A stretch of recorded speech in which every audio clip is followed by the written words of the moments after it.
Nauwi sa gulo ang rescue operation ng mga taga-Social Welfare and Development Office at mga pulis sa mga nakatira sa lansangan sa Maynila.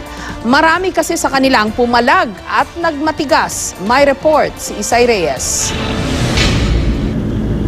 Sinuyod ng mga kawani ng Manila Social Welfare and Development at MPD ang ilang bahagi ng Maynila upang i-rescue ang mga naninirahang mga bata, matanda, pati ang mga vendor sa mga lansangan.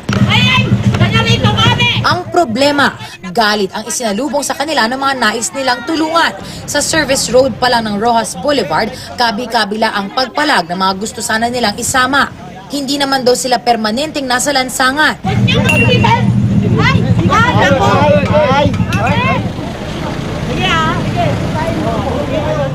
Ang maglola na ito na naabutang natutulog sa bangketa, muntik pang magkahablutan para lang pumayag na sumama.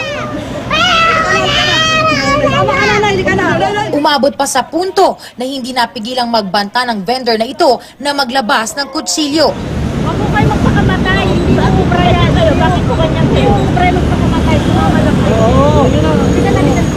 May kutsilyo. Pati nga ang media ay napagtuunan nito ng pansin. Nanay, bakit naman may kutsilyo kang dala? Nagtitinda po kami. Bakit pati naman ako pinagigilan mo? Ang mga inabutan sa paligid ng ospital ng Maynila, pahirapan din, pasamahin. Marami kasi sa kanila ay dati na raw nakuha, kaso bumalik muli rito. Patayin nyo na lang ko ah. Hindi po pwede yun, Nay. Tumutulong Hindi kami. na ito pwede. Damo di kawatan oh. Pag nakalabas sila sa umuwi na sila sa uwian nila. Ngayon po, talagang makukulit. Kaya kinakailangan, sama pa rin po natin, ma'am. Ang babae raw na ito, tukoy ng DSWD na mahilig tumakas tuwing may operasyon. Ilang beses kami naikot dito, madam. Kayo pa rin. Nakita ka namin nandito sa kabila kami.